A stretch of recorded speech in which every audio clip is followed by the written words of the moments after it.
好，各位弟兄姐妹，大家早安，大家平安。我们要进入但以理书第3天的共读。今天早上我们要请集会长老来带领我们大家做开始的祷告。亲爱的天父，我们感谢赞美你，谢谢你赐下宝贵的话语，使我们能够透过圣经来明白你的真道。你说我们寻求你，若专心寻求你，就必寻见。现在我们来到你的面前寻求你，我们渴望更加认识你，就恳求你安静并松软我们的心，求你洁净我们的心思意念，赐给我们属灵的悟性，使我能够明白圣经的话语的奥秘。恳求你开启我们属灵的眼睛，好帮助我们更加认识你。祷告是奉主耶稣基督的名，阿们。阿们。谢谢。我们在昨天但以理书讲到了尼布甲尼撒王做了梦，这个梦无人能解，但是但以理他用智慧、用委婉的话，还有邀请他的3个朋友一起的祷告。那最后在异象当中，上帝给予但以理回应，而但以理也成为拯救所有巴比伦的智慧人，后来也掌管所有巴比伦的智慧人。今天我们要看到第3章，也是第3段，是尼布甲尼撒王建造了一个金像。那不管这个金像有可能跟他所梦到的是一样，那他又把它变成一个要全国的人敬拜。但今天的主角在但以理的3个朋友，那这3个朋友不从，就被扔入火炉当中。所以1到7节呢，是王在杜拉平原建造金像。8到12节但以理的3个朋友被其他的人控告没有敬拜金像。13到18节是王威胁，如果不拜金像就要烧死他们，但是3个朋友非常的坚定，不拒绝下拜。而19到27节就是王把3个人丢入加热7倍的火窑当中，3个人却没有被烧死。而28到30节就是尼布甲尼撒王又再一次看见上帝的伟大，称颂上帝。但以理的3个朋友也再一次被高升。好，那我们就来读今天这段经文，请集会长老带我们来读第3章1到7节。尼布甲尼撒造了一座金像，高27公尺，宽3公尺，立在巴比伦省的杜拉平原。王召集所有的大臣，包括总督、省长、副省长、参谋、财政大权、法官、地方官和各省所有其他的官员，要他们参加尼布甲尼撒王所立这座金像揭幕典礼。大臣和百官都积极来参加典礼。当他们站在金像前面时，传令官大声宣布，各国各族说各种语言的人，你们一听见号角、箫七、弦琴、筝、竖琴和所有其他乐器的声音，都要匍匐敬拜尼布甲尼撒王所立的金像。谁不匍匐敬拜，就要立刻被扔进烈火熊熊的窑里。因此，当乐器一响，各国各族说各种语言的人都匍匐敬拜尼布甲尼撒所立的金像。谢谢。那这里一开始讲到王就立了这个金像，27公尺，大概就有9层到10层楼，那宽有2.7公尺。好，那是一个高大的巨像那所以一个像都可以达到将近10层楼。当时巴比伦的建造要超过房子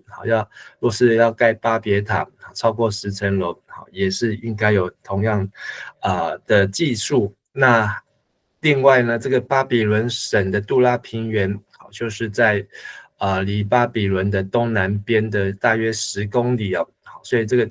个图可能画的还不够高。那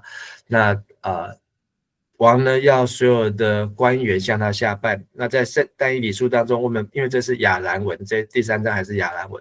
那我们看见当时巴比伦的7层制度总督、省长、副省长、参谋、财政大臣、法官、地方官。那这里面还不包括但以理，还不包括尼布甲尼撒王。所以当时巴比伦帝国的这个管理阶层和制度呢，好是非常的严谨，好，那他能够透过这样子的层层的组织来把这个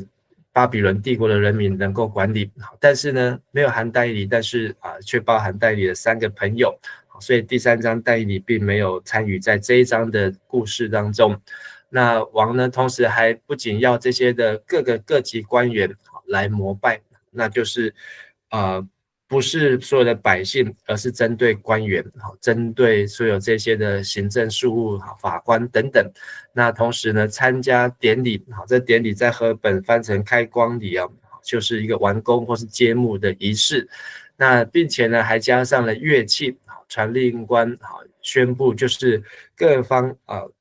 各国各族说各种语言的人就是各方各国各族的人，要一听见。只要一听见什么呢？这里讲到了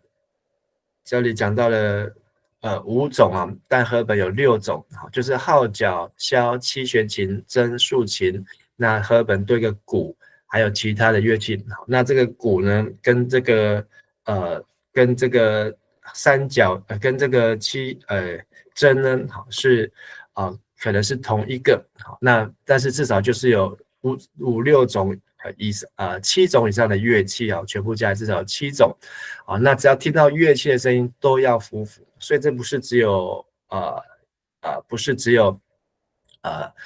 当下可能就是平常的时候。好，那这个平常的时候就是这个像在杜拉平原，好，那其他的各省在各省可能在某个时间弹奏乐器的时候，就要向着这个像的位置好来匍匐下拜，谁不下拜呢，就要扔到火窑当中好，那所以我们看到这个不同的绘图，好，那这杜拉平原，但是也有画在山谷当中的这样看起来比较高大巨大的雕像，好，是为了要来显出谁呢？显出尼布甲尼撒他的权势，所以这也是某种运用宗教来巩固政治或是呢，也有可能是尼布甲尼撒王在他但以理为他解开梦之后呢，尼布甲尼撒心有不甘，他说他的帝国要被取代，所以他要更加紧的掌控他的全国的人民，要只能够听命于他。好，接着再请几位长老带我们来读第8节到第15节。那时有些巴比伦人趁机指控犹太人，他们对尼布甲尼撒王说：“陛下万岁！陛下曾经下令，当乐器一响，所有的人都要匍匐敬拜金像，谁不匍匐敬拜，谁就要被扔进烈火熊熊的窑里。陛下所指派管理巴比伦省政务的几个犹太人，沙德拉、米沙、亚伯尼哥却违背了陛下的命令，他们不拜王的神明，也不向王所立的金像下拜。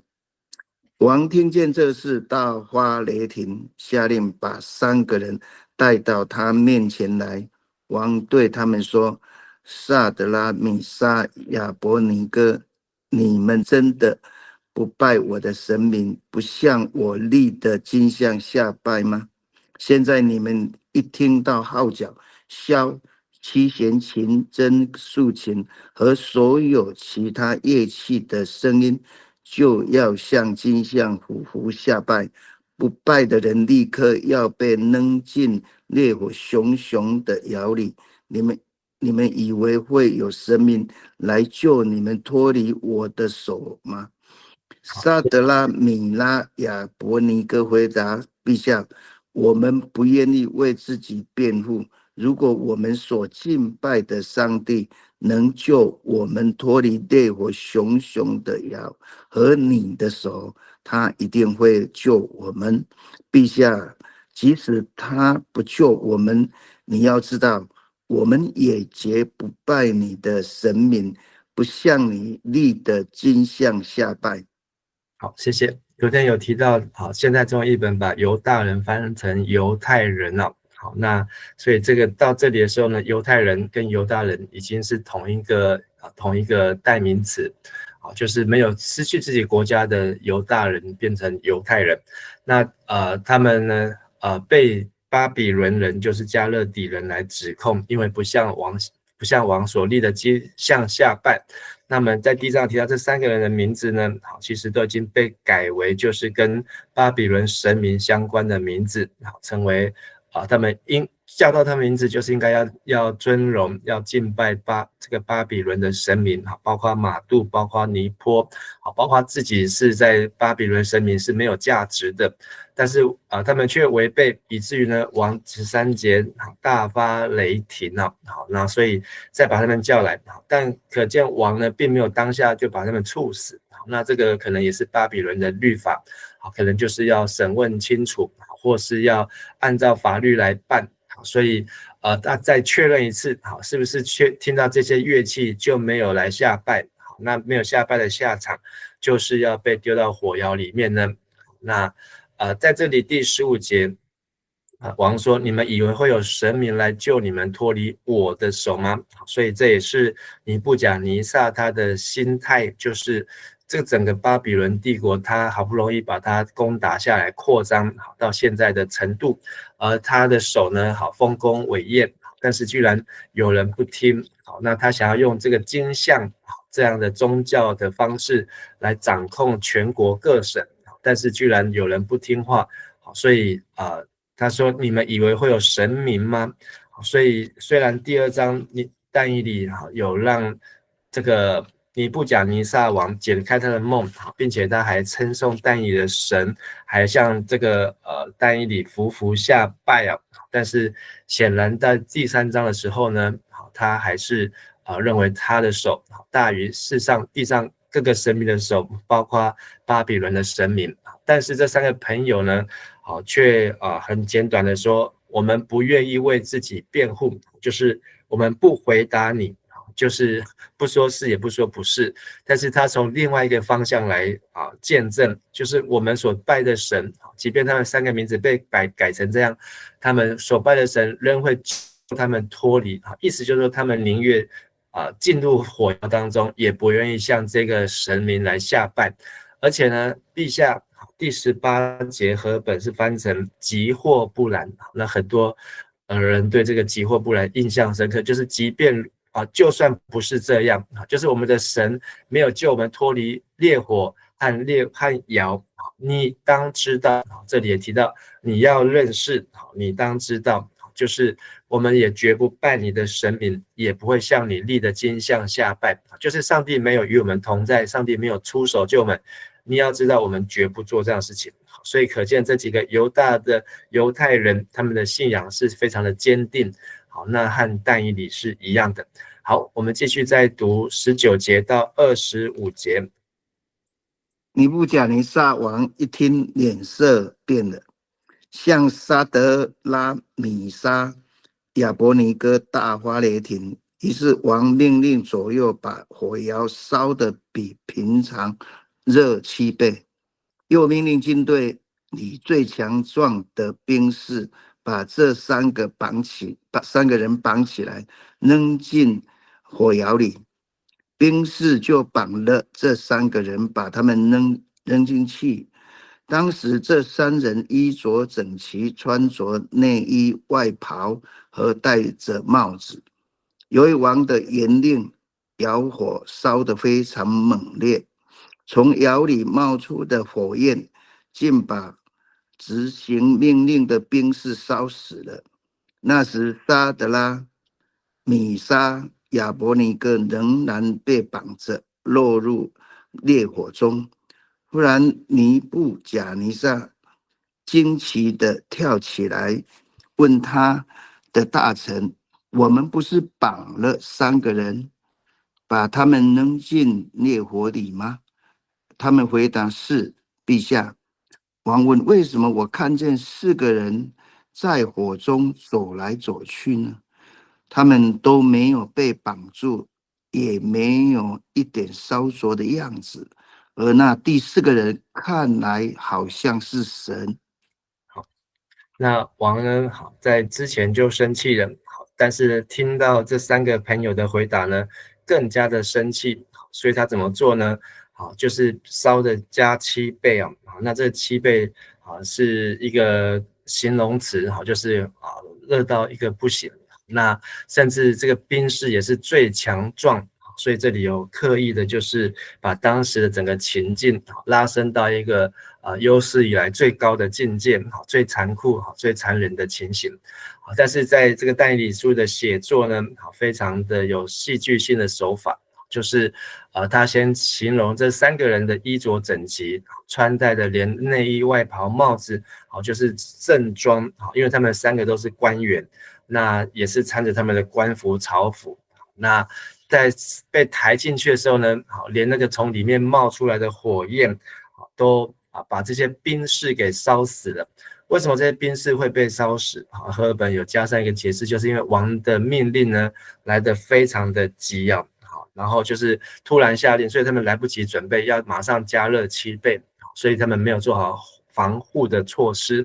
好，那被绑进去的时候呢，被丢进去的时候，王呢可能也就在现场，所以这个火窑就是在王的可以看见的视线当中，那王就从很生气，连续2段很生气，到第24节变得非常的惊奇，惊奇到他急忙的站起来，就是离开他的座位。王应该就是坐在王上，坐在宝座上面，看着他们受刑罚。可是呢，他却站起来说：“不是只有3个人吗？”好，那这些身边人回答是，但是为什么王看见4个人？好，那这里就有不同的解释。有的人认为这个第4个人到底是谁？好，那是只有王看见，还是只有全部人都看见？好，那这是第一个。第二个就是这个第4个人。好，那从这个尼布甲尼撒王的回答说，第4个人看起来好像是神。好，看起来好像是神啊。好，所以等一下我们在下一段里面会看到尼布甲尼撒对这第4个人的定义。那现在至少我们可以确定的，这第4个人呢，并不是但以理，是一个神，神明的儿子，好像是一个类似神的形状。好，那在这当中守护他们，保护他们。好，接下来我们再请齐慧长老带我们来看最后一段26节到30节。于是尼布甲尼撒走进炎热的窑里，大声喊：“沙德拉、米沙、亚伯尼哥，至高上帝的仆人，请出来吧！”他们立刻从火中出来。所有总督、省长、副省长和其他官员都紧拢在这3个人周围，发现他们一点灼伤都没有，头发也没有烧焦，衣服没有烧坏，身上也没有烟火的气味。王说：“愿沙德拉、米沙、亚伯尼哥的上帝得到称颂。他差派天使来解救信靠他的仆人，他们宁愿冒生命的危险违抗我的命令，也不肯腐拜任何神明。他们专一敬拜他们的上帝。现在我下令，无论哪一国、哪一族、说哪一种语言的人，凡毁谤沙德拉、米沙、亚伯尼哥的上帝的，都要斩断四肢，他的家要变成为废墟，因为没有其他神明能够这样实行拯救。”于是王提升沙德拉、米沙、亚伯尼哥3人在巴比伦省担任更高的职位。以上。好，谢谢。那在这里这个故事呢，非常的吸引人，就是他们呢被尼布甲尼撒王亲自叫他们离开火窑，叫他们出来呀。所以如果尼布甲尼撒王不叫他们出来，那么他们3个朋友在里面待多久也不晓得。但是王请他们出来，那而且对他们称呼是什么呢？至高神的仆人，请出来吧。所以现在呢，不是用马杜神这个尼波神的名字叫他们，而是用至高神的仆人。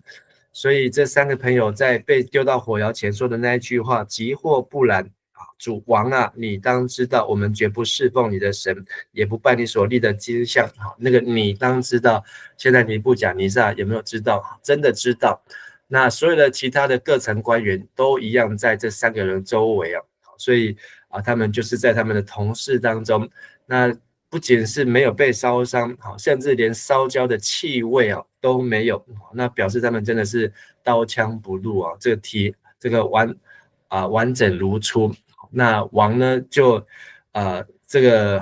真的知道，所以他就开口就称颂，说愿这3个人的神得到颂赞，因为他差派谁呢？天使。那所以在王的心中，那第4个人是谁呢？是天使哦。好，那在赫本的翻译说那是神，在前面那段讲是神子，神明的儿子，像神，但是原文是神明的儿子，所以这就是在王的心中，这个人可能这个第4个可能是一个天使，像我们刚才看的这张图是一个使者，但有人认为这是一个神的儿子，我们看到这个图看起来就像是耶稣。那如果是代表耶稣，那就是那个尼布甲尼撒王梦到那个大石头，从山上滚下那个大石头，他已经来到了，就是耶稣已经穿越时空，在旧约已经出现。好，那如果是使者呢？好，那他就是拯救的天使，保护的天使。好，那所以这2种的解释都很多。但是在王的心中，那是一个使者，但是他要敬拜的是这位天上的神，所以王呢就是识时务者，又下令，所以他从他原来生气到他现在是服体这是五体投地，就是心服口服，所以又下令了各方各国各族的人呢，诋毁，因为这3个人就是被诋毁，现在呢反其道而行，凡诋毁他们的神，都要断他的手脚，所以把第2章的这个没有办法解梦的这个命令呢又搬出来，所以王呢很喜欢用这一招，就是断人家的手脚，抄人家的全家，然后呢来执行他的意志但是他形容没有其他神能够这样施行拯救。最后呢，王就提升这3个人的地位，又担任更高的职位。在第2章结束的时候呢，是因为但以理向尼布甲尼撒王求情，所以这3个人就掌管巴比伦省的事务，所以可能是那7层官员当中的地方官，那好一点就是法官，再好一点可能是财务，再来是参谋，再来是省长，但是不晓得他们被担任什么样的职位。但是呢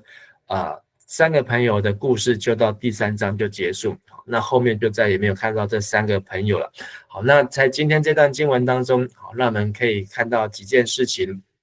地上的君王就是要人向他下拜，不论他是用政治的力量、军事的力量、宗教的力量。而在马太福音第4章，这个撒旦也享受人要他向拜，连神的儿子也要他向他来下拜。所以我们要很小心这种权力的傲慢，这个魔戒在这个座上的一个位置就换上了一个脑袋，我们要警醒，因为很容易有破口就让撒旦来侵占我们的心，不听我们的话的人呢，我们就要对他动手动脚，断手断脚，那这都是撒旦的企图，而神的儿女呢不应该是有这样的心态。第2个呢当耶稣面临撒旦这样的试探的时候，耶稣怎么说呢？撒旦退去吧，经上说要拜你的神，唯独侍奉他。这一段是来自于生命记所以在旧约当中，神对旧约生命记是没有讲到撒旦退去，是只有说当拜你的神，唯独侍奉他。所以神的儿女百姓就是如同这3个朋友。那我们复习一下他的原来名字叫做哈拿尼亚，这个米沙还有亚伯尼哥这3个人呢，一个是上帝施恩，第2个名字是谁像神，第3个是神已经帮助就是用如同他们真正的名字，就是只有敬拜神侍奉他，而不去敬拜偶像。第3个就是在100年前，先知以赛亚在但以理的这个故事之前呢，他就已经预言以赛亚书43章2节，你从水中经过，我必与你同在，你荡过江河，水必不漫过你，你从火中行过，必不被烧，火焰也不着在你身上。所以应验成就在这但以理的100年后的但以理的时代，在这3个朋友的身上，用这样的信心，盼望我们从今天的经文当中，从这3个朋友能够得到对神正确的信心，如同经上所说，要拜你的神，唯独侍奉他。愿上帝也帮助我们在主日的时候，金钱的上面，在我们开口，在我们的人际，在每一个事上，大小事上，都是敬拜神、侍奉神。好，我们今天分享到这边，感谢集会长老，感谢大家参与，我们一起来祷告。天上的神，我们向你献上我们的敬拜，献上我们的祷告，因为你是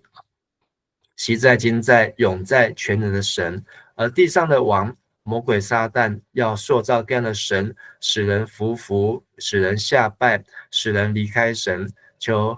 真理的灵圣灵帮助我们，让我们能够明白辨别，让我们不是敬拜人，不是敬拜马门，不是敬拜这个世界的君王，而是一生永远敬拜天上的君王。也愿上帝与我们同在，不论我们在水中，在火中，在水深火热当中，我们都能够有这样的心智，透过我们的生命来见证上帝的同在。即或不然，我们也不像这世上像这魔鬼的王来下拜。求主帮助我们这样子祷告祈求感恩，奉靠主耶稣基督的名求，阿们。感谢大家，大家平安。谢谢牧师，谢谢牧师，谢谢牧师，谢谢牧师，谢谢牧师，平安，平安。